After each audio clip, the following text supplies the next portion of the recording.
Welcome to Horror Makes Us Happy, the podcast where we ask the question, what is it about horror that makes us happy? Your hosts are Steve Becker and myself, Chris Whitman, and you can find out more about us at our website, horrormakesushappy.com. Also got a link tree there for links to all our things like Steve and Wen's solo projects, our Patreon, our Discord server, all the things. So you can go on down there and check it out. Click. When we're done with today's interview, you can also check out the bio and all kinds of interview on our guest today. Yes. Before we get started, this is the trigger warning. This is a horror podcast. We talk about horror things, so we could delve into sensitive subjects that may involve things like virtual and or real violence, curses, words may be said, but that is not the core of the interview. It's you just don't know. You just don't know what we could delve into, but really It's more of a psychological delve into what exactly it is that people find interesting about horror. You know, why do we all love people getting their jaws ripped off and heads getting smashed by a hammer that's actually just an anvil on a pole? Mm-hmm. Love that. Nice reference. Yeah. But yes, today we're talking to Mr. Ted Geoghegan, a writer, director, producer, best known for his work on We Are Still Here, Mohawk, Brooklyn 45, ABC's of Death 2, and 100 Tears. Welcome. Hey, how you doing? Pleasure to be here. Our pleasure as well. Yes, Jen Wexler, who we interviewed recently, suggested we reach out to you, so we're very glad that we could get you on here.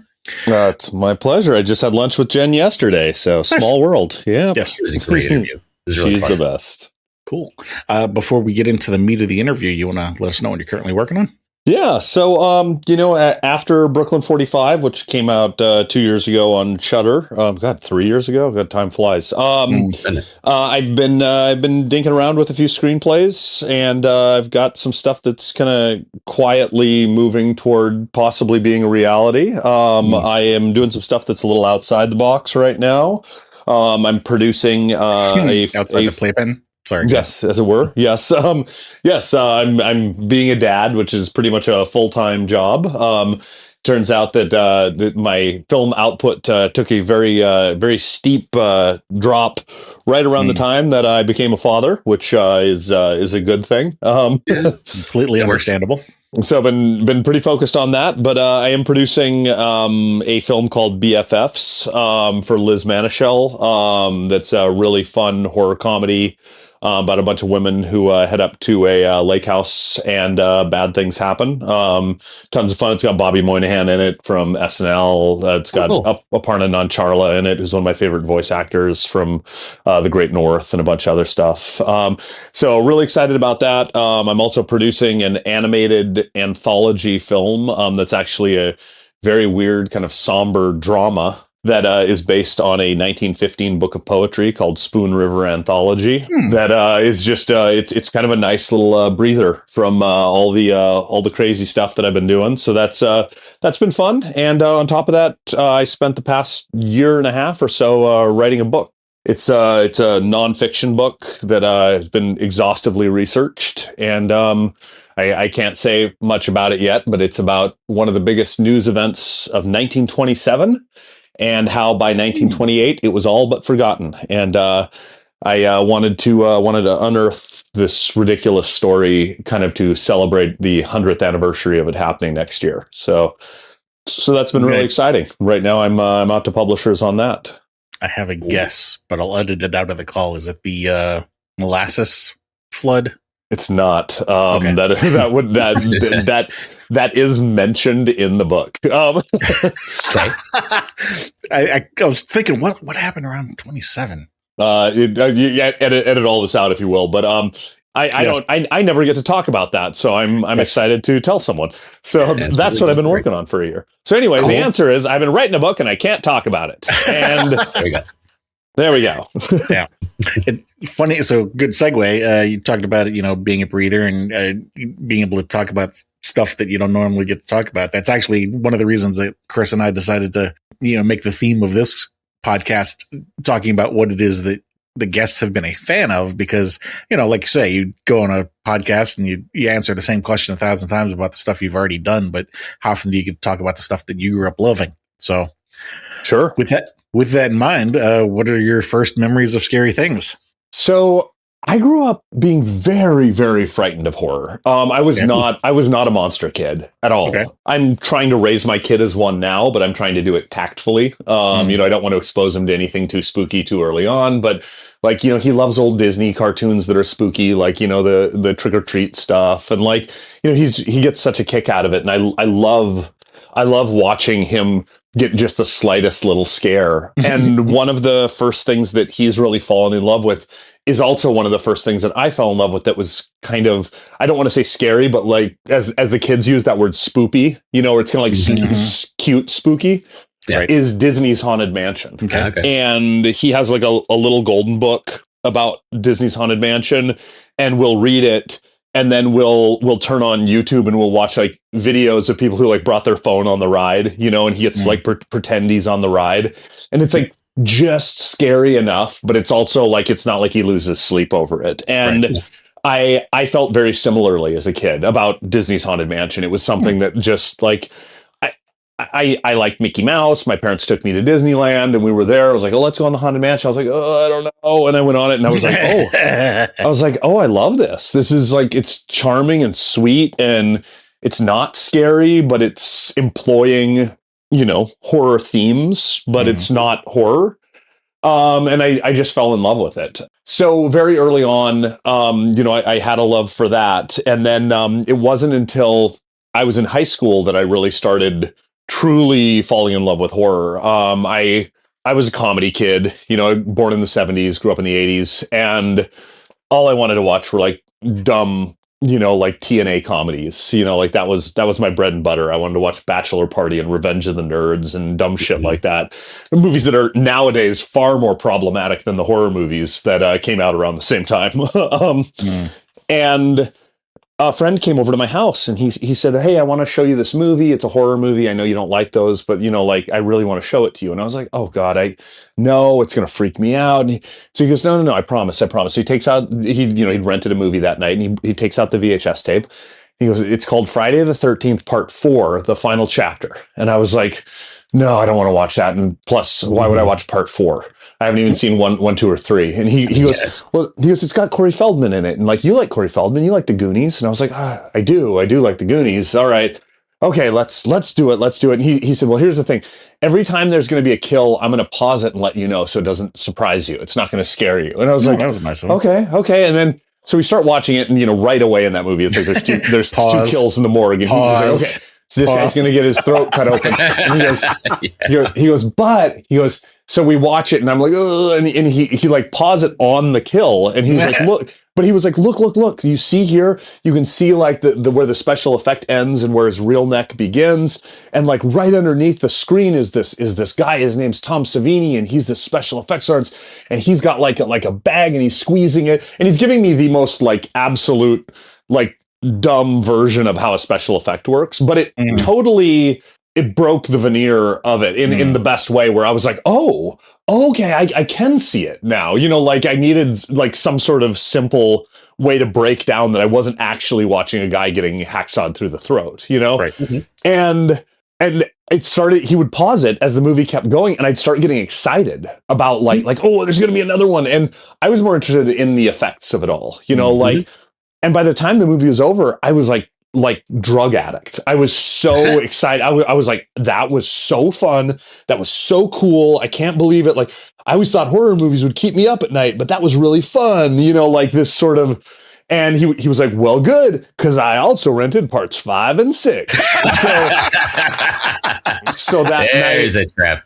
Yeah. So that night we watched the Tommy Jarvis trilogy. We watched 4, 5, and 6. And then after that, you know, a couple days later, we were at the video store and I told my parents, I was like, I want to rent a bunch of horror movies. And my parents were like, all right, man, go for it. You know, and I just kind of immediately fell in love, you know, and I've always been very scholarly and geeky about this sort of stuff. It's the old autism kicking in, you know, like, and it's very like I would just sit there and study these things. I would buy every book I could possibly find on horror movies and I would read up on them.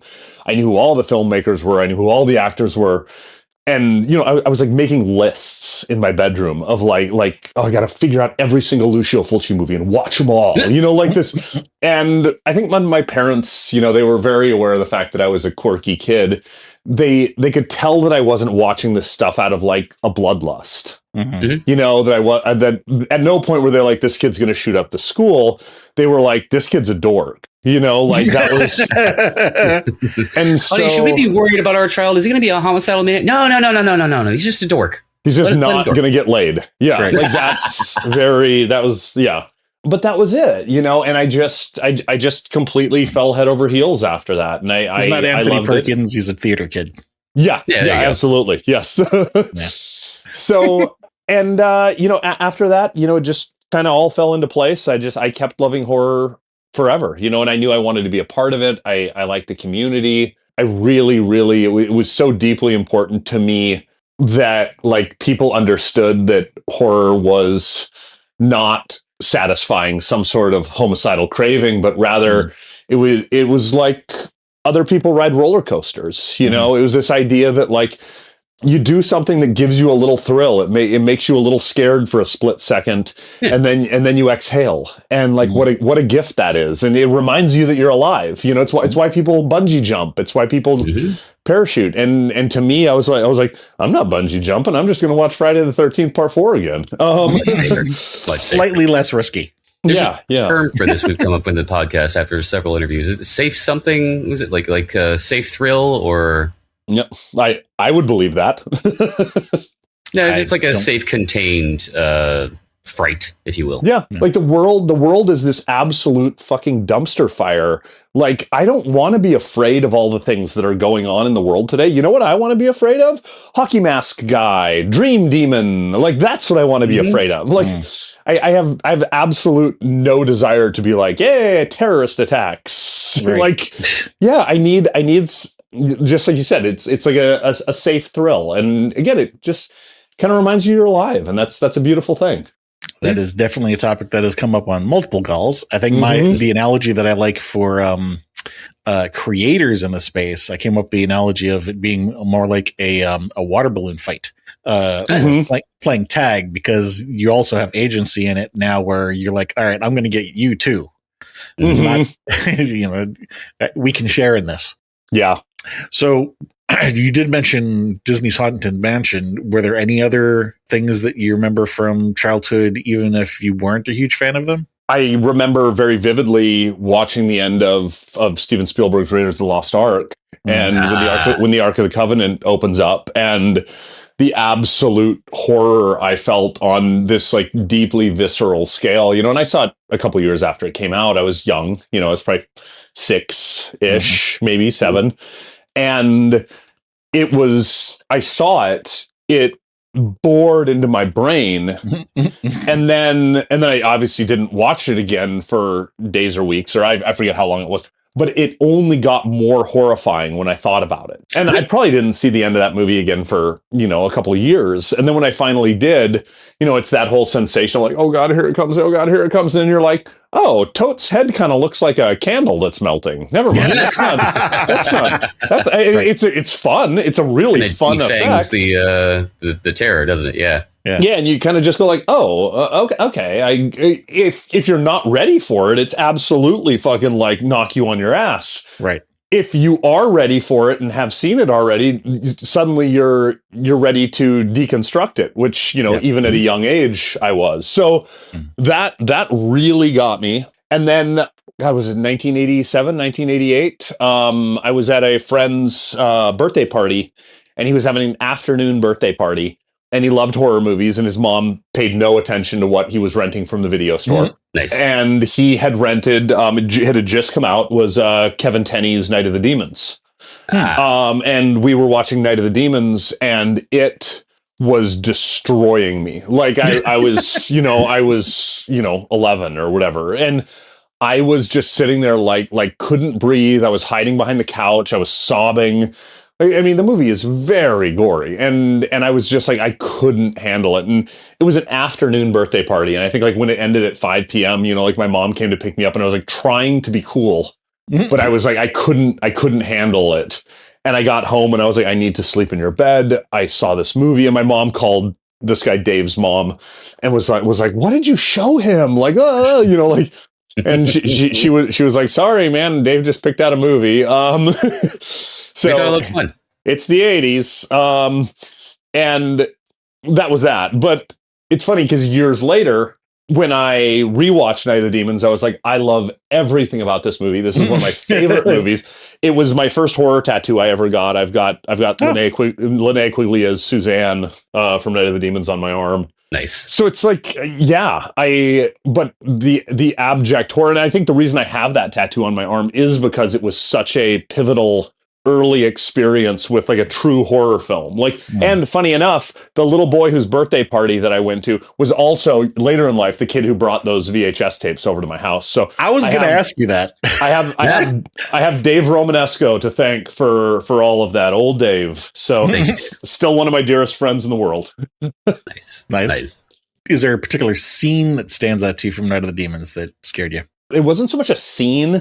It was a character. You guys are familiar with the film? Yes. Okay, so one of the characters is kind of this big husky guy named Stooge, played by Hal Havens. You know, he did a couple of B movies in the 80s, early 90s. Great fun guy. But when he turns into this demon, it was Halloween night and they were all dressed up, and he's like, oh, the big fat guy. And so he's wearing like his costume is essentially a little plastic pig nose that he's wearing, and that's it. So when he turns into a demon and he gets all torn apart, like he gets his tongue ripped out and it kills him. So he's got like this like blood pouring out of his mouth for the rest of the movie. And he's still got this like raggedy pig nose on. And something about it, like every time he'd show up as a demon, it like really upset me. So it was like the visual of him every single time he showed up in the movie. And he wasn't even like the main baddie, like the Angela character, that was the main baddie.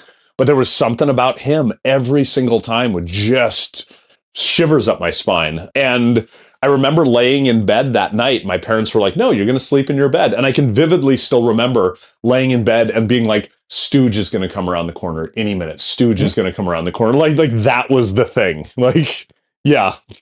Pops in the door. Let's party! No! That's right. Yep. Eat a bag of fuck. We are here to party. Yep. Yeah. Let's see. We already answered this one.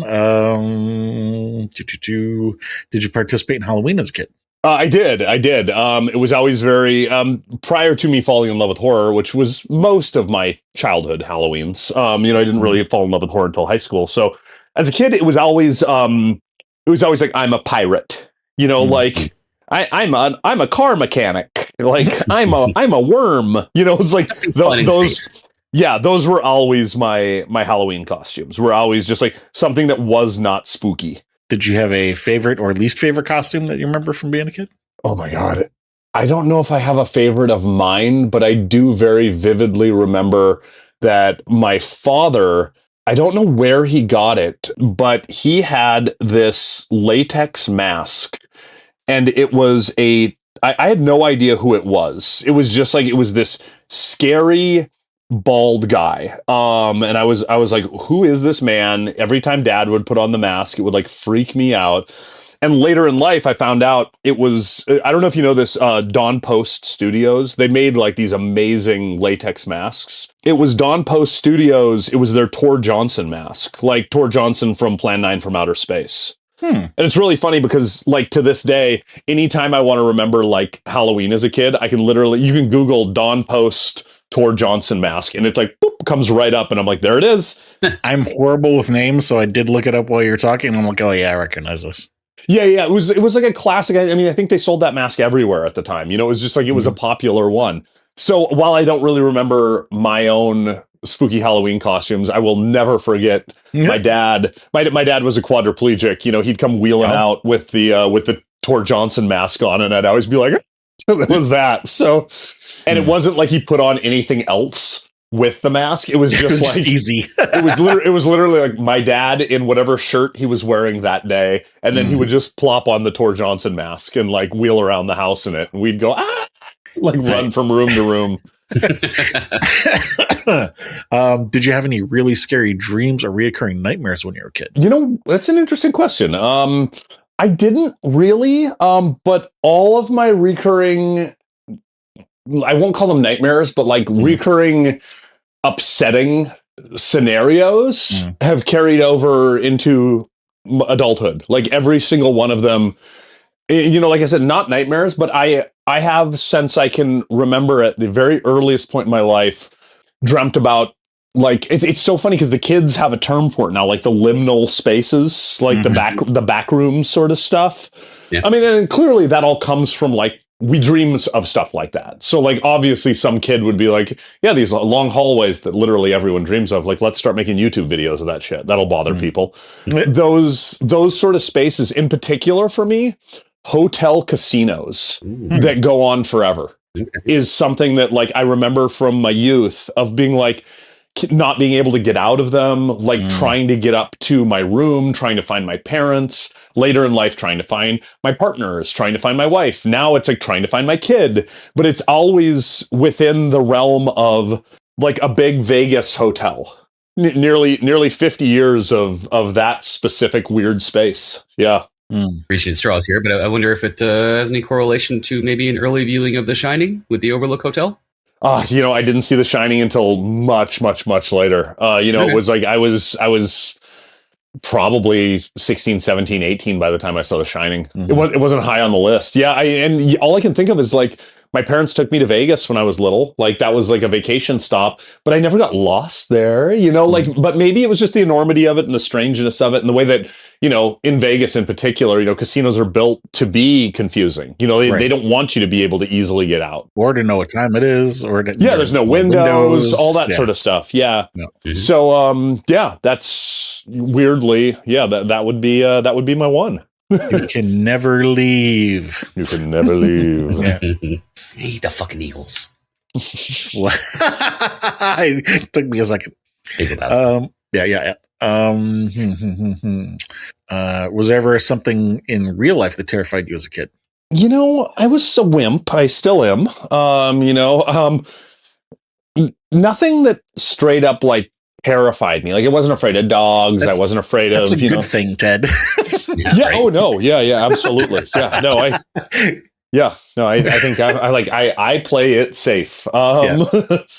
Maybe instead of saying like nothing scared me, maybe the proper answer is I guess everything scared me. Well, nothing stood out. There's so many things scared me that it ultimately, like I just. Yeah, that was me. It's funny how many people. So everybody that we've interviewed, you fall into two categories. Either there is something that you point out, or the guest is disappointed that there's something that they can point out. It's like, it's a good thing. I believe it. Yeah. No, I'm very grateful, and as somebody who's I've had a lot of loved ones who have had extremely traumatic childhoods or extremely traumatic lives. Later in life, I married into a family that was a part of, the experience of 9/11, in Lower Manhattan, and like hearing, it reframes these things that didn't traumatize me earlier in life, but it also gives me a really good perspective of like what folks go through, and like I've seen some shit over the years. And whenever people are like, oh yeah, that happened to you. Well, this is what happened to me. And everyone's experience is their own. For me to say like this horrible thing happened to me, and then for somebody to say like, oh, this horrible thing happened to me, I can't go like, well, that's not as bad as my thing. There's a difference between sharing something because you're empathizing with the other person versus sharing something. The phrase I like to use is, or I've heard that I like to use is comparing crosses. Yeah. Yeah, absolutely. Mine is bigger. Yeah. Mine is heavier. It's like yours is yours and mine is mine, and that's okay. And it's a beautiful, awful thing, but it's humanity. Like that's what makes us good and hopefully empathetic people, is that we can see that. So kind of go back to like you said, like what are some of the earliest things that scared me? Like I'm very grateful, but I'm also very aware of the place of privilege almost that I come from in not having that, and like you said, previous guests who have had similar experiences, like like they're so lucky for that. And the people who do have those experiences, they're not unlucky. They just have a different lived in experience, you know? Mm-hmm. Yeah. So the palate cleanser for that question is, was there a time in your childhood when you felt exceptionally calm or safe or happy? Just around my parents. You know, my parents, it's like Ward and June Cleaver. You know, my parents were so like just classic, perfect mom and dad. You know, my mom was an elementary school teacher. My dad, was paralyzed in a car accident in 1973, and he was a stay-at-home dad. But, as the years rolled by, my dad got bored just sitting at home. So he ended up getting a job at the same elementary school that my mom taught at. And he taught 8th grade history, and my mom taught kindergarten. And just like that specific time in the 80s, when both my parents were teaching at the school I was going to, was just like perfection. Like I was just telling my wife how one of my favorite things to do with my son is, when my wife's out, I always say like we're going to have, like a Teddy and Daddy night, and nothing's different, but like I give it a title because it makes him like get excited about it. And I don't want him excited that mommy's gone, but like, right. I do want this like, ooh, ooh, ooh, ooh, sort of thing. Cause like when I was a little kid and I was telling this, I vividly remember every single Friday, my dad he worked a half day at the elementary school. He would take me over to the shopping mall at noon, and we would stop by Orange Julius, and I would get a cheese dog and an Orange Julius. My dad would get a chili dog and an Orange Julius. My dad, I would always need help eating it, so I was like 5 or 6, and I'm like helping my dad eat a chili dog. I mean, every day he was probably just coated in chili. But then after that, he would take me over to the Aladdin's Castle video game arcade. And he would $4 worth of quarters, and I got my quarters, and I would stand on his foot pedals of his wheelchair because I wasn't tall enough to reach most of the machines and play video games. And this is every Friday. And my dad would always call it Dad and Bub Day because when I was little, I was Bub. Yeah. And it was just we just went to the mall and ate a hot dog and played a video game. But like Dad and Bub Day was like, oh my God, it's today Dad and Bub Day? It's today Dad and Bub Day? I can't wait. It's going to be today. And it's like, what's that mean? I get a hot dog and I get to play some video, Simple things. It was something about that really like your question. Like, I can't think of a time when I ever felt more like nothing can go wrong. Everything is perfect. Like I'm just eating a hot dog with my dad and playing video games. Like happy place. Yeah, 100%. So I hope and pray that I can offer something like that to my kid. Just, the hot dogs and the video games are at the house now. So it's funny when you said that because the mall where I went to middle school in Florida, it was an Orange Julius right next to an arcade. So as soon as you said that, I started laughing. I'm like, oh, there. Yep. That's the nostalgia formula. Okay. Yeah. Yeah. Do you, what year were you born? 74. Okay, so I'm feeling the era is appropriate. Like we're right kind of in the same boat in terms of like what that mall vibe was like. I love it. Oh, that's beautiful. That's beautiful. Speaking of privilege, both of your parents being teachers at the school that you went to, I'm sure that helped with the bullying. No, maybe not. The polar opposite. Really? No, I was the kid who teacher's pet. Oh, your mom and dad work here. Yeah. Oh, yeah. Can somewhat relate. My mom was a second grade teacher when I was a kid, and that made me wonder, did you also have kind of a come to Jesus talk with your mom at one point where she's like, look, I know you think you get special privilege because you're my child, but no. Yeah. Oh, I got that first day of kindergarten. Okay. When she was my kindergarten teacher, she was like, yeah, there's no way. And the other thing was she told me, she was like, you cannot call me mom or mommy at school. You have to call me Mrs. Geoghegan. Ooh. And I was like, okay. So it was like, Mrs. Geoghegan, what are we having? What are we having for dinner tonight, Mrs. Geoghegan? Thanks. Yeah. That I hadn't thought about that, but you're right. That would feel weird, especially as a kindergartner. Yeah. It was a fun thing. So the next two questions again come as a pair. We're going to start with the negative one so we can end on a positive one. Do you remember the first person you hurt? I don't think I do. Okay. I had a really close group of friends when I was really little. One of them being old Dave Romanesco, in the horror movies. But the thing was, I was so averse to violence, like the idea of doling it out or like experiencing it. Like any sort of cut or scrape was like the end of the world for me. So I'm sure the first person I hurt would have been an emotional scar, not a physical one. Like I've never thrown a punch in my life. Like I've never. You almost touched on something that reminded me of something from a previous call that I'll share with you, because the reason that we ask these questions, it sounds so horrible when you hear the question, but sometimes you never know what it's going to elicit. And there was one, I think it may have been our guest Charlene Ellsby, but don't quote me on that. But I think she told a story about, she was in school, may have been in kindergarten, one of these earlier ages, where she was, also getting bullied, but also kind of wanted to not be the only one who's getting bullied. So she kind of do it to somebody else kind of thing. And so she wound up tearing up this like name card of the kid that sat behind her. And he started bawling his eyes out, because what she didn't realize was he couldn't spell his own name yet. And so he was using that to remind himself how to spell his own name. And then she felt so horrible about doing that when she learned that she then turned around and made him a new one.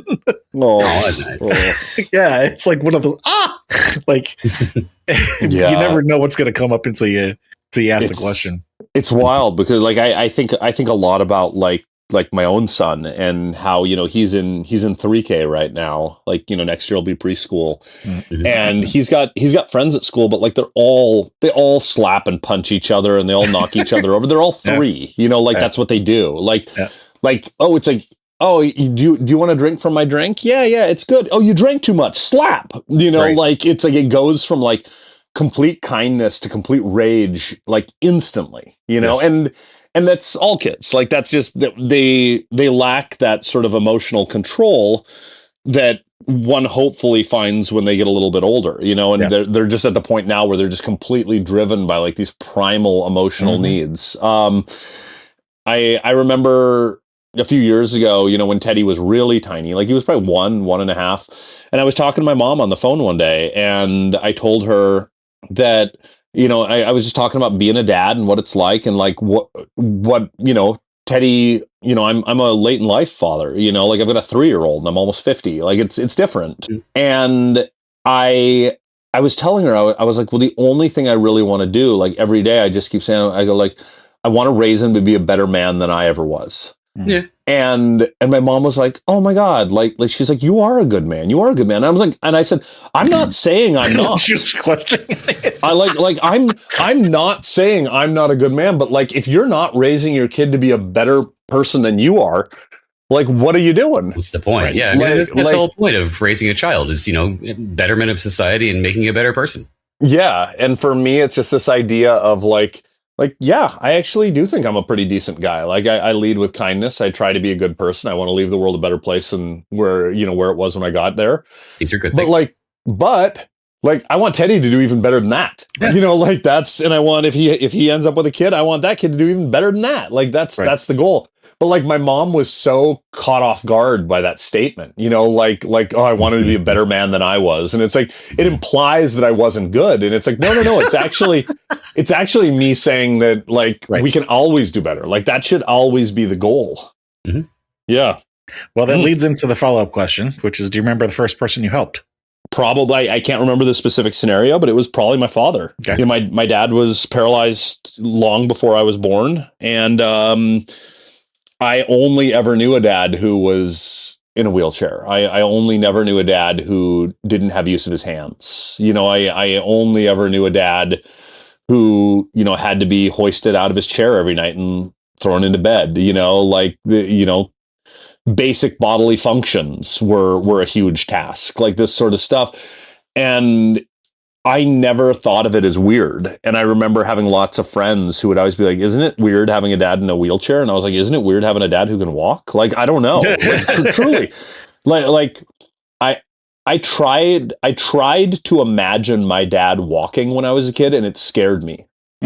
Because it seemed like, no, he can't walk. That's not right. Like that's not how my dad's body moves. Like I couldn't picture him standing up and walking around. It was this sort of like a marionette, like his body's just kind of like flailing instead of actually operating appropriately, because my dad was a quadriplegic. Like I couldn't visualize it, but I helped my dad with everything. I helped him eat. I helped him any way I could. As I got older, I helped get him out of bed. I helped, like pick a thing. And it was never strange for me, and I'd like to believe that carries over into the person I try to be, is this idea of like, man, sometimes you got to help somebody wipe their butt, and you just do. And it's fucking life. And it's not a bummer. It's not anything. It's just like, that's just life, man. Like, so help them. Like, they're like, oh, you're uncomfortable. Guess what? I bet they're way more uncomfortable. Just do it.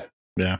And I've definitely found, especially with physical disabilities, like any sort of physical disability that I meet people that have them, it's it's second nature for me to just offer a hand or offer an arm or whatever it is, that's a space that what do the kids say, lives rent free in my brain, like I live in New York. Good rent free in your brain, though. That's a very good quality to learn early in life. Like I don't even I live in New York City, and every once in a while I'll be on the subway and I'll like see a blind person, and I'm just like, man, navigating the subways blind must be so fucking hard.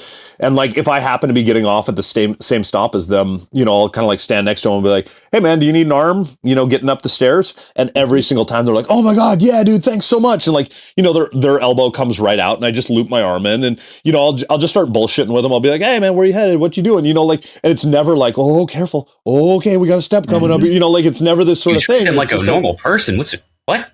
Yeah. And, and I've definitely been with friends who are like, I don't even think twice about like, hold on a second, man, I'm just going to go offer my arm to this blind person, it's just like, I don't even think about it. I just like, I'll stop the conversation I'm having with somebody else to be like, hey man, you need an arm? Yeah. And I've had people be like, oh, isn't that weird? You're holding hands with a stranger. I'm not a straight person. So, but I've even had people be like, oh, like holding the dude's arm. And I'm like, no, nobody's questioning that I'm like trying to pick up this blind person getting off the subway. Like I'm not trying to fuck them. I'm trying to make sure they can get up to the street, and if that's where your head goes immediately, like you need to check yourself, it's such a weird, but that's society, and I'd like to believe that those early days of helping my dad live on through this sort of stuff, and geez, I hope Teddy does even better. That's what it always comes down to. Teddy, do better. If he's in there in the room listening to you, or maybe hears this later. No? Yeah, exactly. He'll hear it later. And now a 10-second self-advertising spot. We absolutely believe that word of mouth means more than any kind of advertising campaign. If you like what we're doing, please just tell somebody about us. Back to the show. So moving into teen years, we'll start. Just want to briefly mention. You mentioned Revenge of the Nerds. Have you heard the news? Oh, R.I.P. I haven't. What happened? Ogre passed. Ogre's dead. Oh, he did. Really? Yeah. Donald Gibb? Was that just like today? Yesterday. Oh, that's too bad. Oh, yeah. I never got to meet him, but I heard he was a really sweet guy. Yeah, same. Yeah, heard. Really weird for me too, because they had his dates of birth and passing on the image that was shared, and I didn't realize this, but he was actually just a few years younger than my father, which was weird because like imagining him in Revenge of the Nerds, I'm like, he looked so much younger in that than my dad, and it's like fucking with my head, thinking to myself, was he older in that than he looked, or is my dad younger than I realized that my dad was at that right? Which one came first? Yeah. So anywho. Wow. Yeah, no, that's wild. That's too bad. Yeah. I was a fan of his in Revenge of the Nerds and the Jean-Claude Van Damme movie that he did. I know he didn't do a lot of acting. Bloodsport? But Bloodsport. Yeah. He's kind of like the anti-hero, like the bully who teams up with. He was the bully. Right. Yeah. But yeah, I'd always heard really nice things about him. It seems so odd that like the vast majority of people involved with that production seemed like really, really wonderful people. Mhm. And that movie is so deeply, horrifically problematic. I mean, it's just, Yes, I mean, it it's is. a I mean, movie there's that, so like- many 80s movies like that. Like, I've gone back and watched a few of them, and it's like, wow, this. there are, but I feel like Revenge of the Nerds is in like a weird category. Like it is. I mean, it was a weird movie to begin with. I mean, but it's just like, it's this idea that like, oh, we're rooting for these underdogs. And it's like, oh, there's this whole, like the panty raid sequence is so sketch. And not Right. only is it a panty raid sequence, but they install cameras so they can keep watching them. And then they sell the photos of the naked girls. So it's like revenge porn. And then the movie ends with our hero straight up raping the female lead. Like that's the end of the movie is he tricks her into thinking that she's having sex with her boyfriend. And then he takes off the mask, like at the end of the coitus. And you're like, are you kidding me? And that there's this dude fantasy that she's like, oh, wow, it was you? Oh, never mind. That was really good sex. I don't mind that you fooled me. Like, that's insane.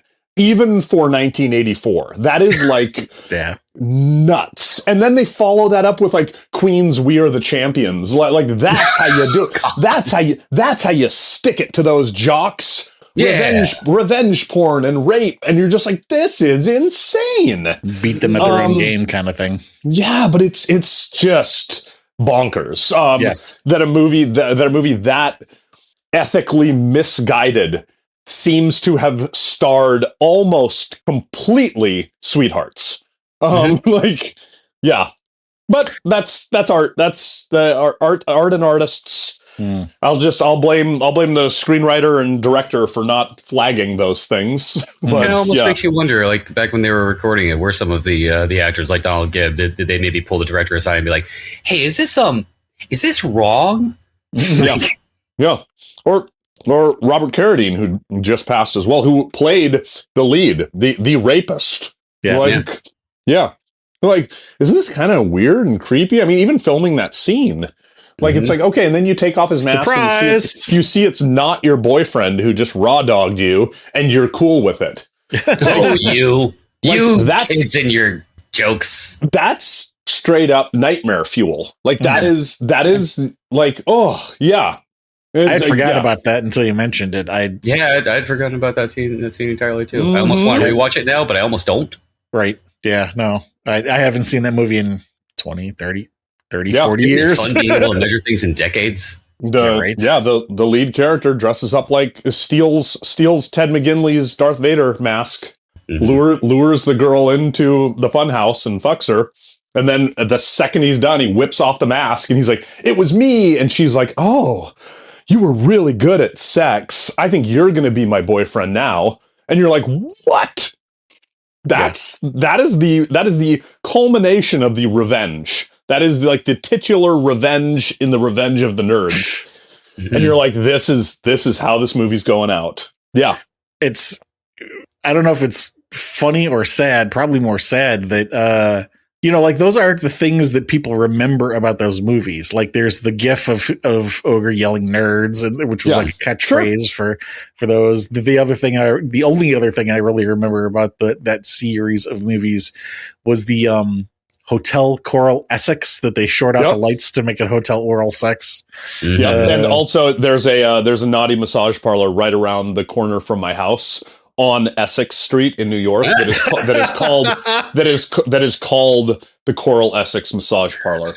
Nice. That is kind of and funny. It's like it is absolutely 100%. Somebody was like, "We have a shady massage parlor. Let's name it after that hotel in Revenge of the Nerds too." I mean, you got to take your opportunities when you can. Right. Yeah, it does not have blinking lights, but I think the message is clearly there. Right. Yes. Subliminal. Yep.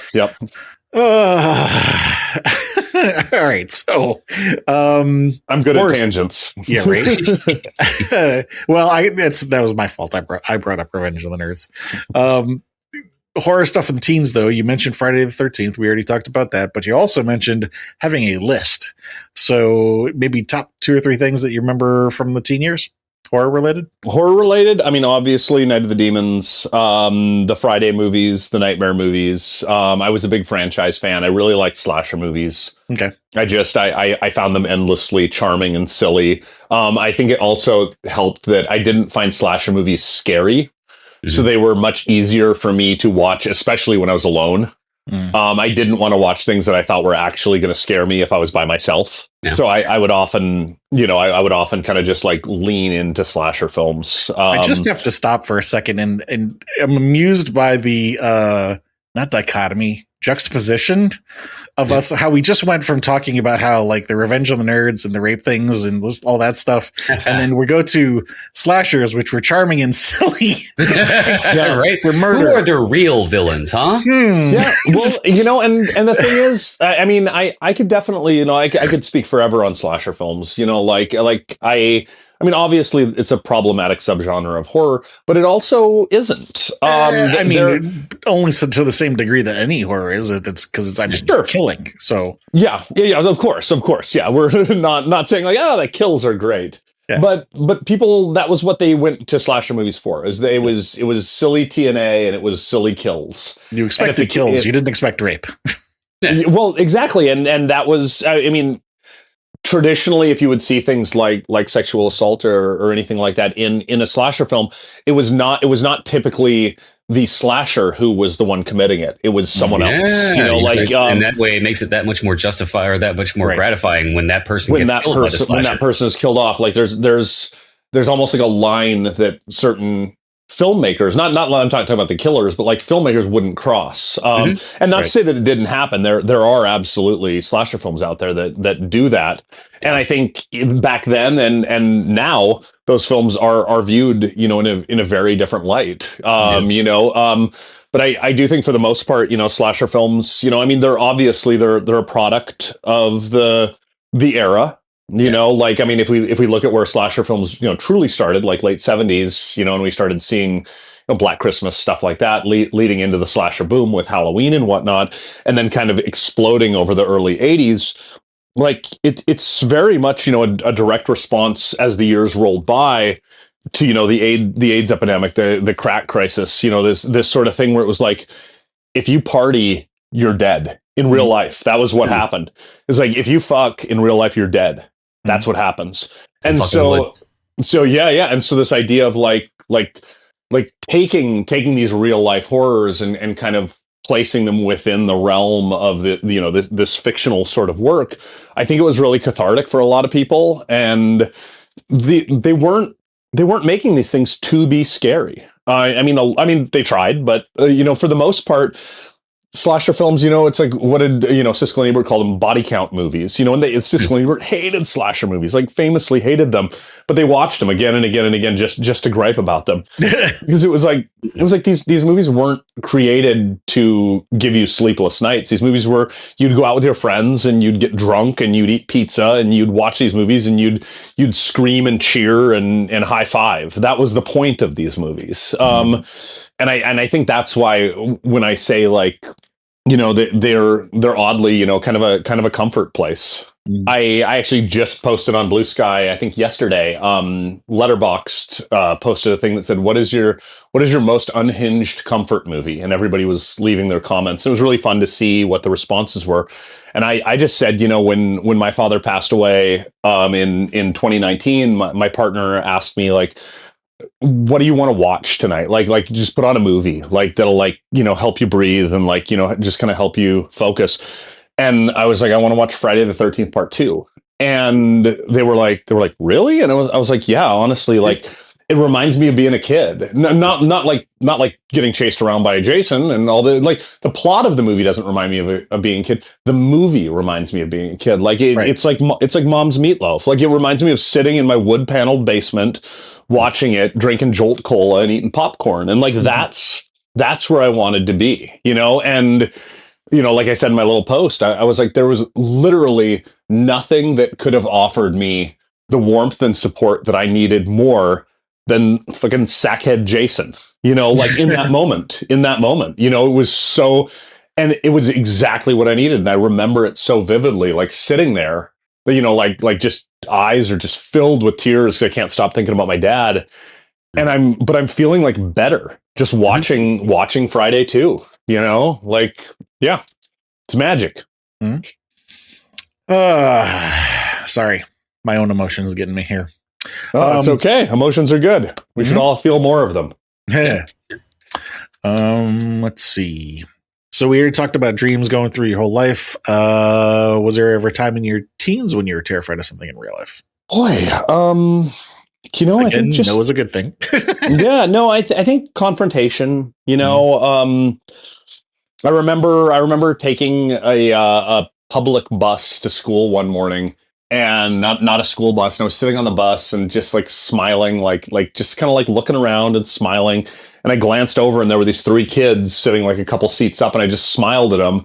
And one of them, did like a mocking smile back at me, like a duh. And I was like, oh, and then I got like really nervous. Isn't it and I funny kind of how just stuff like that just sticks in your brain forever? Well, and then I like looked down and I was like, okay, just like whatever. And I got off the bus, and as I was getting off the bus, this guy was right behind me, and he wrapped his arms around my chest, and he picked me up, and he like wrestling, like body slammed me to the ground. Oh shit. On the bus? No, like we had just gotten off. Like I was like stepping off the bus, and he just like came up behind me, like wrapped his arms around me, like jumped up in the air, and then kind of like we both fell down sideways. And like the second I hit the ground, he like jumped up and started laughing, and he and his two friends like ran off to school. Isn't this funny? I just concussed you. Yeah, like I just threw this kid on the ground that was smiling at me on the bus. Yeah. And how dare you smile at someone? And I was like sobbing, and like I didn't know what to do, and I knew that these kids had to go to my high school because they were getting off the bus and headed that way. Like this was the only. Where else would they be going? Now? Mm-hmm. I think eventually, like I found out who the person was, and turns out like they had a mutual friend, and that friend was like reached out to them, was like, "Dude, you threw this kid on the ground. That was really mean." And he was like, "Oh, whatever," and that was it. And it's not like he ever messed with me again or anything. It was just like one dumb event, but like it definitely stuck with me. I'm truly somebody who it's very hard for me to let those things go. I had an autism diagnosis in my 40s. And it came as no surprise, where I was like, oh, like it explains a lot of things, about how I carry some of this weight and how I carry some of these emotions that seem too big over small things, but yeah, the only reason I got it done was because my son had not had to, but was getting his like infant autism diagnosis done, which is very interesting tests. And I was standing over his shoulder watching him do these, and you're watching over like, and I was like, oh my God, like I'm failing the infant autism exam. Not failing. Yeah, exactly. Whatever the term is, I guess maybe adhering to, shall we say? Yeah. So I asked my shrink. I said, I'd really love to be tested, and he said, well, you're in your 40s, like it's not like there's a pill. It's not like they're not going to put you in a special class. And I thought like. Is it hurting your life? Especially these days, I feel like whenever somebody loudly says like, I got diagnosed with autism, like it's very like Elon Musk, where it's like, that explains why I'm such an awful person. And it's like, don't you dare weaponize something like this, Right. And I think of it as like, it's an explanation. It's not an excuse. Right. And that's I think the most important thing. Like you can absolutely still be an autistic asshole, like that's allowed, but it's important to figure it out, and it's been a journey, it's actually the first time I've ever talked about this like publicly. And I think the reason I feel inclined to even mention it now is just I think about things like that kid on the bus when I was, 13 or 14. And I still can't let it go to this day. Right now, like my chest feels like there's 1,000 bricks on it, just thinking about it, and I'm grateful to better understand myself through that diagnosis and through therapy and through all those things to get a better idea of why I feel that way, There's every tool has a good use and a bad use. And like you say, people can use it as an excuse, but also if you're using the tool in a good way, it can be helpful. Like in your case, putting a name on it, and maybe that then bringing you to resources that you can use to help you with the situation that you're dealing with. So, It's all about them resources. Yes. Mhm. Again, follow-up question, turning it at 180 degrees. Was there ever a time in your teens when you felt exceptionally calm or safe or at bliss? I think around my friends. I had a really good core group of pals who, I really loved. I still love to this day. And we were just like ride or die homies, and like we got into trouble, but we didn't get into big trouble. Like we were just kids. Like we weren't drinking. We weren't out causing, any sort of actual like damage to stuff. But like we were goofy kids, like we were always up to shenanigans sort of thing. But like when I look back on it, it was like the most PG shenanigans, we'd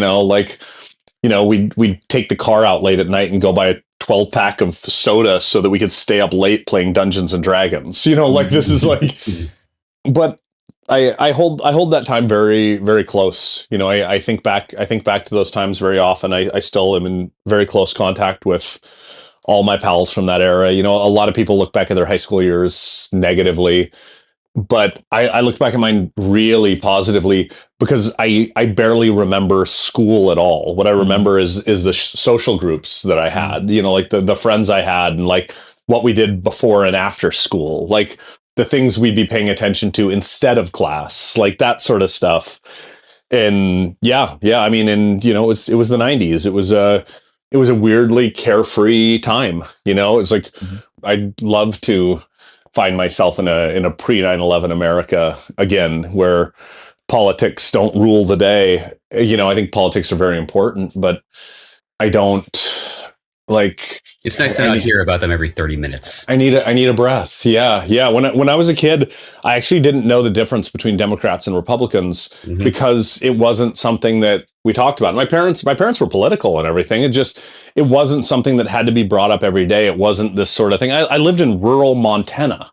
You'd think that of all places, that would be the sort of place where it's like, this is something that gets talked about all the time. And it just wasn't. It was not something that got talked about all the time. Like, I remember in high school, like trying to understand my sexuality and like trying to understand who I was. And I wasn't worried about the idea of like, oh, well, if I'm bi or if I'm queer, whatever I am, like, I'm going to have my rights taken away. Like that wasn't what I was worried about. I was worried that somebody might punch me.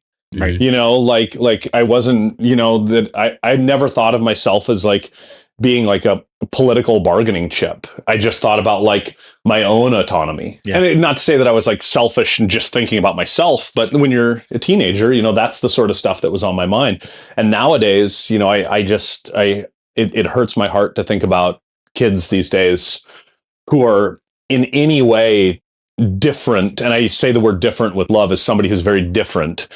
Like anyone who is, lowercase d different is this political bargaining chip, is part of this bigger story. And it's like, I just wish it could be their story. I wish they could be the ones to kind of navigate these spaces without having to worry about what God has to say about it or what the president has to say about it or anything like that. Just matters what you have to say about it. To borrow something that Chris likes to say a lot, I'd really like to go back to living in non-interesting times. Yes, very much so. Times. Yeah, please. Yep, please. Can we go back to the boring times? Yep. And now a 10-second self-advertising spot. If you'd like to support us for free, you can do things like, share, subscribe, tell a friend, leave us a review, or join the Patreon free tier. Back to the show. Well, moving into adult years. Now, if you were to pick maybe the top 2 or 3 things that really stand out to you from your adult years, media-wise, what would you like to put out there? I've definitely found myself in a place where, I still gravitate toward films that feel like nostalgia. I still watch, if I've got some free time, I want to watch some dumb old slasher movie. Some movie I want to watch My Bloody Valentine for the 800th time. But honestly, like in my adult years, the thing that's really been the place that I really like to inhabit is it's very silly, but I like adult animation, like dumb sitcom stuff. Like I want to watch The Simpsons or Family Guy or Bob's Burgers or stuff like that. Like it's funny, like all these Fox sitcoms. It's like all these shows that are so irreverent and seemingly so liberal. All are responsible. Their success is responsible for the Fox News and the addled brain of our current commander in chief. But I can't help but like go back to those. And they're just so cozy for me. You know, like it's on any given day, I can just put on one of those dumb shows and kind of just like seep into the sofa and feel comfy and feel warm. You know, It's chicken soup. it is absolutely. So I'd say as far as media consumption right now, it's animated sitcoms, and I think that having access to that has really like filled my heart and made me feel, I don't know, it's brought me a calm that I really appreciate. Little as you said, you had your trigger warning at the beginning of the episode, but there's a rather heavy story that I'll tell very briefly. But several years ago, my partner was pregnant with twins, and we lost them in labor. And it was just the most absolute horrible thing that ever could have happened. And, you know, we were lucky enough that a year later, you know, she was pregnant again, and we were able to have Teddy, our son. But the loss of losing our son and daughter, the names were Maggie and Flash, but the loss of losing them so unexpectedly and at such a pivotal moment, that I really fell into a space where all I wanted to do was watch those cartoons. Like it's all I could think about. Like I totally quit watching horror. No, I've come back to it. I came back to it very quickly, but like all I needed was, and all I wanted to watch was Bob's Burgers. Like that was the only show I wanted to watch. And I ended up writing a piece, and it was like a therapy assignment. I wrote a piece about how I had thought that I would be taking Maggie and Flash to their first movie, and it was going to be the Bob's Burgers movie, and that we weren't going to be able to take them to it, and how heartbroken that silly little idea was. And so I wrote this piece about how the show gave me such calm and such tranquility after the loss of the children. And RogerEbert.com ended up publishing it, timed to the release of the Bob's Burgers movie. And Chaz Ebert, Roger Ebert's widow, wrote me a really sweet email just telling me, you know, like how moving and how special it was to see this. And also in response, almost everyone involved with Bob's Burgers reached out to us, like the voice actors and the creative directors and everything. And Simon Chong, who is the supervising director of the show, he drew a picture of my wife and I in Bob's Burgers and sent it to us. And, you know, he set it at Halloween because he knew I made horror movies, and he put two little ghosts on the wall, a little boy ghost and a little girl ghost for Maggie and Flash. And then when we told him the news that we were pregnant, you know, and we were going to have a little rainbow baby, you know, he changed the illustration so that my wife was pregnant in the picture. And, you know, it's still hanging in my son's bedroom to this day, you know, like it's huge. But it's that sort of thing where in that moment, the community that showed up so unexpectedly to this thing, it felt very similar to the way the horror community had felt prior to that, and feels to this day, you know, after that, you know. And you'd think like, oh, I didn't realize there was a Bob's Burgers community, but it's like there's a community for everything, and I'd like to believe that they all are bound by at least some sort of kindness. But yeah, long answer. Sorry, you very quickly discovered that I'm a rambler. But yeah, it's my media consumption as an adult. It's those silly ass cartoons.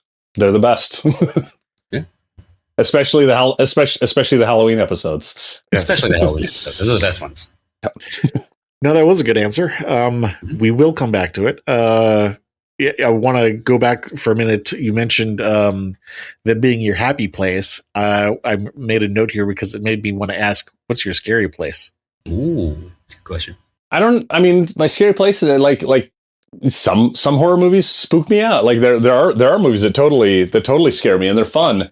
But I think there's a difference between like what's my spooky place or what's my scary place and what's my unhappy place. Like I think of those as two different things. So like if we're talking about media wise, now I want to ask both. Well, I'm saying media wise, my happy place would be horror movies, you know, like slasher movies or these cartoons.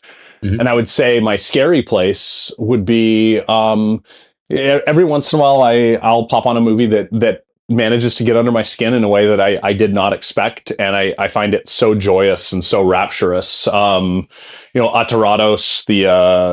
the South American film that came out a couple years ago. I forget what it was called in English. Terrified. Oh, yeah. Damien Rugna. Yes. That one really got me. Ghost Watch, the faux haunting documentary that came out in the early 90s, got under my skin when I saw that for the first time a few years ago. And I'm always so tickled when something actually gives me the willies. As far as my unhappy place, definitely torture porn. The whole genre, I'm not a fan of it. I find it just atrocious on every level. I'm really not a fan of it. I like gore. I like special effects. I mean, that was how I got into horror. Was through Savini and Friday 4. But these long, torturous sort of sequences. I don't need to see somebody slowly getting their arm cut off as their mother sobs in the background. Like, it's ghoulish, and it's unpleasant, and I have no desire to watch it. I have no desire to make it. And I know that for some people it can be therapeutic to watch stuff like that. I know that it can help people. It polar opposite for me. It only brings me into worse spaces when I have to watch stuff like that. I'm on the same boat. I'm not a fan of it. I know there are a lot of people who are, but it's not my thing either. Yeah, I'm not here to yuck anybody's yum. Just I'm talking me, so I'm talking me. Yep. On the topic of Terrified, we've actually interviewed Damien. You might be interested in checking that one out. Oh yeah, absolutely. Yeah, Damien's amazing.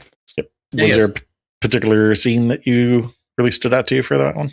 Oh, definitely the bathtub scene at the beginning. I was waiting for you to say that. Yeah, I mean, it's everybody's scene. That scene is a masterwork. Like the sound design, the cinematography, the acting, the special effects, like every single piece of it comes together in such a perfect way.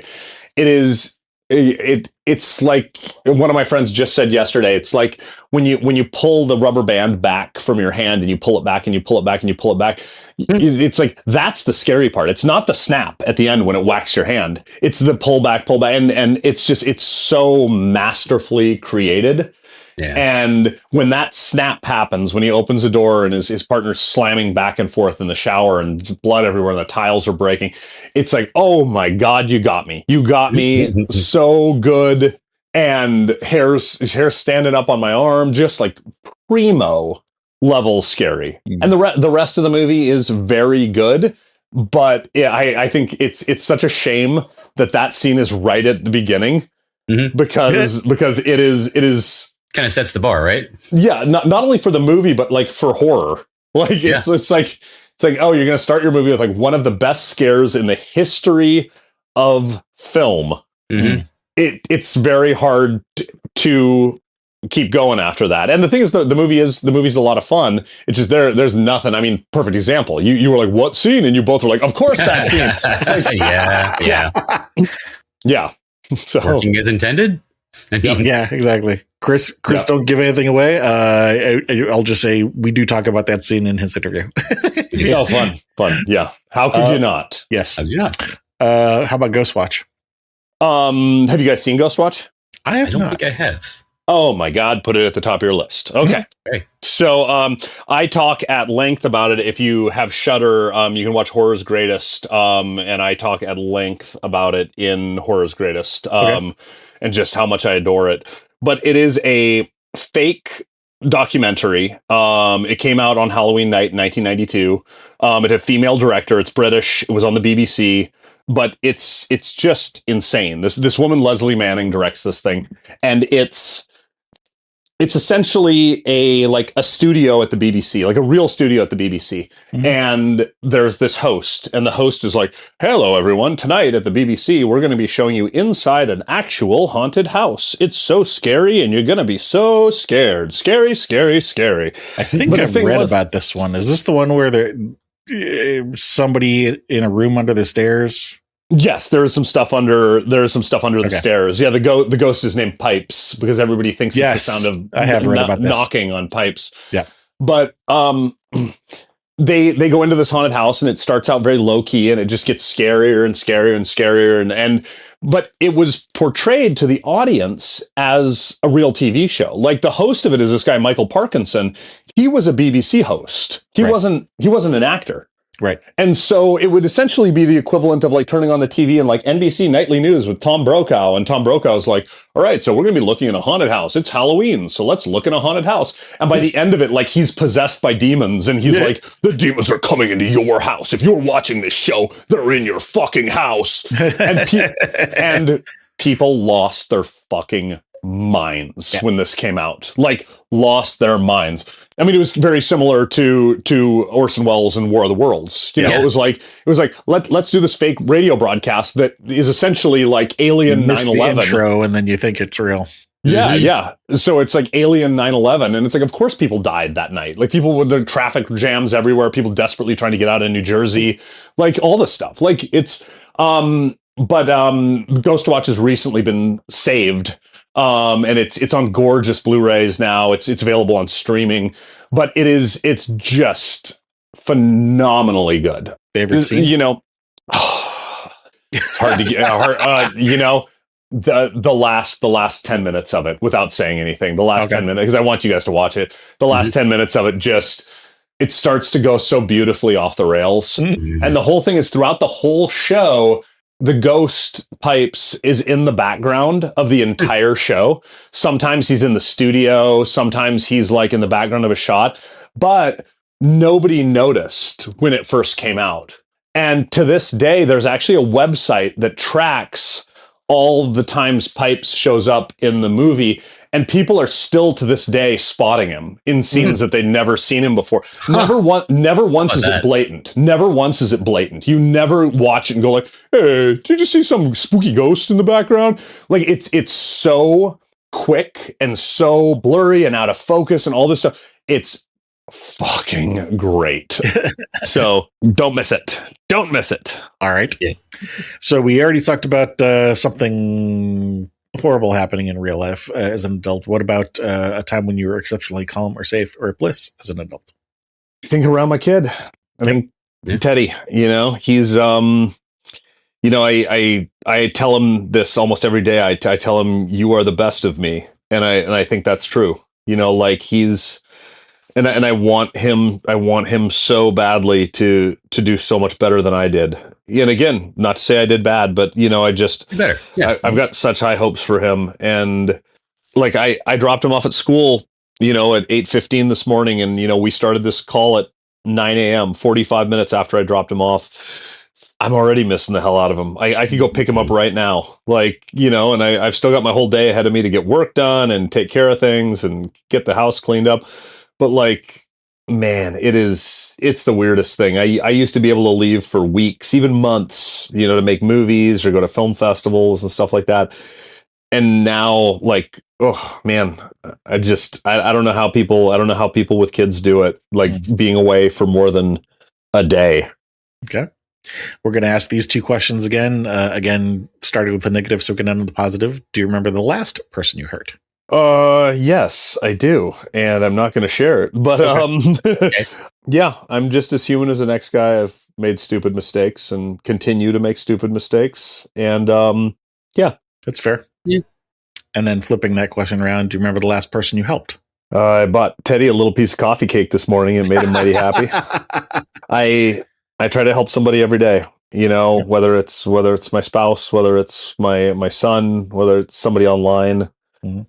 You know, I try to lead with kindness. It doesn't mean that I'm not gonna stumble along the way. It doesn't mean that I'm not gonna say the wrong thing, put my foot in my mouth, look like a jackass, feel like a jackass. But you know, I don't know. It's you know, I'm loading this up because I think this is very appropriate. So I mentioned that I was writing a book, and at the beginning of the book there's just a little message from the author, and it ends with me saying, I would like to dream that long after we're gone, you and I might find ourselves remembered for who we were and what we gave to this world. And if not, I pray that we become fine legends. And I think I think that's very much where my brain is, like, because the book in question is about two characters who ultimately were forgotten by the world. And they kind of became legends. They became a ghost story. And I think that there's both a sadness and a beauty to that something that actually happened could be so forgotten that it becomes myth. But I also think that if you did something and it had the strength and the weight to become a myth is in and of itself something amazing. Like think of somebody like King Arthur or Robin Hood. We don't know if these people actually existed. But it's wild to think that they both may have very well existed and that they lived these full lives full of these insane adventures, this wild experience that was so huge and so epic that we tell legends of them to this day. But we will be forgotten. And if we do get forgotten, I hope that on some level, we're part of some really cool legend. Yeah. The main thing there, I think, is that, with legends, it's different in the case of what you were talking about with your book versus like King Arthur, because if you go specifically to the ones that you have to go really far back in time for, my personal impression on those is that the legend was more useful to the society than the individual's story. Sure.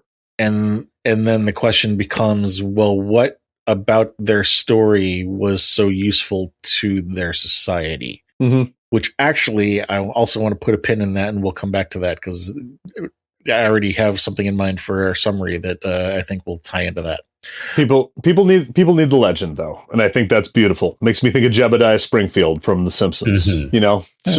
Springfield needed the legend. They needed the myth of Jebediah Springfield more than they needed Hans Sprungfeld, the horrible person. So this next question I want to ask is going to be over your entire life and not just about the horror genre. Okay. What movie have you watched more times than any other? I couldn't tell you specifically, but it'd be like a three-way tie between the original Star Wars, A New Hope, Conan the Barbarian, and Willow. Those three films I fell in love with before I fell in love with horror.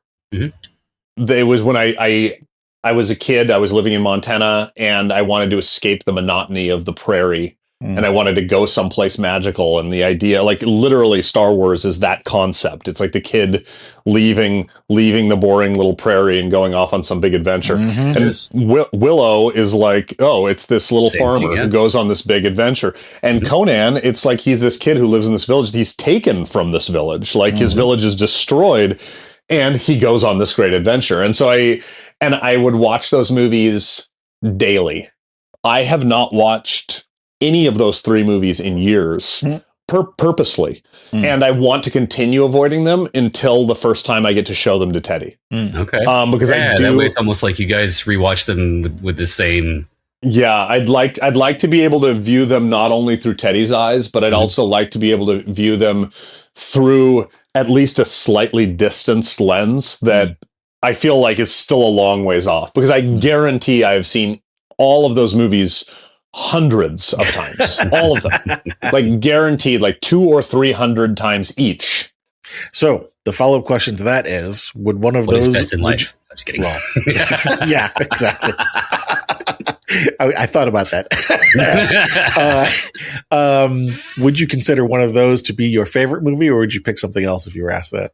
I would not consider any of them to be my favorite movie. Okay. I love them all, but I don't think I would say that. They were just great movies that were there for me at a certain time in my life when I needed them as that sort of daring do escapism. And they served that purpose. And I think that's why people love those movies to this day, and why I hope my son will love them when the time comes for us to sit down and watch them. Conan the Barbarian, obviously, much later than the other two.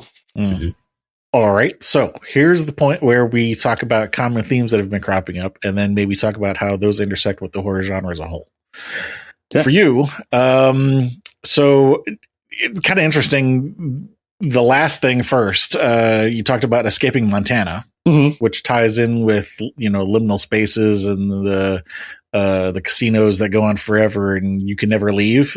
Maybe there was some connection there. 100%. And then there was a phrase you said earlier in the call that I really liked: holding hands with a stranger. Relationships being very important. Time with parents, time with friends, time with your son. Simpsons, being visited by an old uncle, horror community, Bob's Burger community. And I guess the way I would connect those two is that, if you're escaping Montana and going on this adventure and you're scared, how do you handle that? And by holding hands with a stranger, or holding hands with somebody. And if it's got to be a stranger, then it's a stranger. And so I guess what I would ask first is, do you think that this is an accurate assessment of what you love about horror, or do you think that needs to be dialed in, or would you say it's completely different? I would say it's an accurate assessment, in so much as I, we get by with a little help from our friends. And that is undeniably true. I've never felt it more than being a parent, and the saying, it takes a village to raise a child. Like, oh my God, does it ever? I don't necessarily think it's any one person, but I think it's a group of people. Years ago, there was an opinion piece written about how the horror community doesn't really exist and that it's not a real thing, and that we all watch horror for different reasons, and just because we all like a thing doesn't make us a community. And I so deeply disagree with that. We do come from all sorts of different places, and we're not going to agree on everything. That's called being a human. That's what we do. But we are a community in so much as a town. Not everybody in town agrees with each other, but we're all in it together. And if somebody in town has a heart attack, it doesn't mean everybody in town has to stop and help, but it does mean that we know it happened. We're aware of it, at least on some level, and we process that. And I think of the horror community, the genre film community, as I don't know. I host a horror trivia event every month or two here in New York City, and it's really popular and it's really fun. But a lot of people in the horror community don't go to it, and I never take that as an insult. And I think it's good that not everybody goes to it, because we shouldn't all like the same shit. But that doesn't mean we're not all kind of in the same boat. We are. We love horror. There's horror shit that happens in New York City all the time that I don't go to. Doesn't mean that I don't care. It doesn't mean that I want it to fail. It just, it's doing its own thing. I'm doing my own thing. But weirdly, we're all part of this community. We didn't know each other very well before this call. Doesn't mean that we weren't in the same community, right. And I think there's something special about that. I mean, there's a reason you reached out to me. There's a reason I said yes to doing this, is because I was like, yeah, I think we're all in the same boat here. And so, yes, I think that's my holding hands with a stranger. You guys are the strangers. The people I meet at conventions are the strangers, but also the people who come to my trivia event. A lot of them are the strangers, it's special and beautiful. So, yes, I do believe that's an accurate assessment on that level. So why are social connections so important to you? Wish I knew. ask my therapist. I don't know. And in all honesty, there's a lot of the times I wish they weren't. I dream all the time of moving back to Montana and just buying a little house. That's a dream in and of itself. That's a dream in and of itself. Just buying the house is the dream. But anything, just being out in the woods, being away from it all, this sort of, but then there's another part of me that goes but I'd miss blank, blank, and blank. And at the end of the day, I don't necessarily know which one will win out, but I definitely have seen, since my son was born, the only social connection that really matters is him. It's not like I won't care about it, but at the end of the day, if somebody doesn't like me, or if somebody does like me, or if somebody doesn't go to an event or does go to an event, who cares? Is Teddy okay? Is he doing good? Cool. Yeah. That's it. Priorities change when you become a parent, huh? Very much in every way. When people always tell you your whole life's going to change, you don't know until you experience it. Well, yeah, it's one of those things you don't know until it happens. Yeah, exactly. Yeah. Yeah. So, yeah. So, follow-up question, why horror? Could you explore? I mean, you could explore these kind of connections in other genres, or do you? I do not think it can be explored outside of genre film as well as it can within that field. Not necessarily, it doesn't necessarily have to be horror. I mean, perfect example was those 3 movies I brought up earlier. They're all genre films, none of them are horror. Right. But being able to dial in the things that matter to us, the things that hurt us, the things that scare us through the lens of genre entertainment is why it's so important and why it's so effective. Nobody wants to sit down and have Jordan Peele yell at them for an hour and a half about racism. Well, but they absolutely want to sit down and watch Get Out and go, holy shit, I love this guy yelling at me for 90 minutes about racism, because it's brilliant and it's powerful. And he's able to take things that are so important to him as a person, not as a filmmaker, as a person, and feed them through this lens. And then we digest it. And we feel the same way. We feel his pain. We feel his fears. And it's so much more effective than just sitting somebody down and going, racism. Not to say that that's a bad thing either. Sometimes people do absolutely need to get sat the fuck down and taught about things. But to be able to use the power and the art of genre entertainment to help you get your message across is such a beautiful, amazing thing. And no place else in the world can do that. No other medium can, in my opinion. You can't do it as tactfully. The phrase that's coming to my mind is surface area. And what I mean by that is, there's a difference between having 10 pounds of weight over the area of the size of a book versus having 10 pounds of weight on the head of a pin. Yeah. That's an intense thought. Yes, totally. Focused. Yeah. That's a good word. Focused. Yeah. Oof. Yeah. Whew. So, I think that's a pretty good summary of what it is that you get out of horror. Is there anything else that maybe you thought earlier in the call that you didn't get a chance to say, like conversation took a left turn? I mean, let's be real, guys. I feel like I've said a lot. No, I'm kidding. I want to take the record for your longest interview, but I'm you sure have not. We're short on that one. I'm sure you can edit out a lot of the bullshit. But no, that said, no, you guys have been so generous with letting me go off on these tangents. I don't do a lot of interviews, and it's always nerve-wracking. It's always, I've been pacing my apartment the whole time I've been doing this, going, don't say the wrong thing, don't say the wrong thing, don't say the wrong thing. So I don't believe there was anything that I didn't get to say, but I also everything is kind of a blur.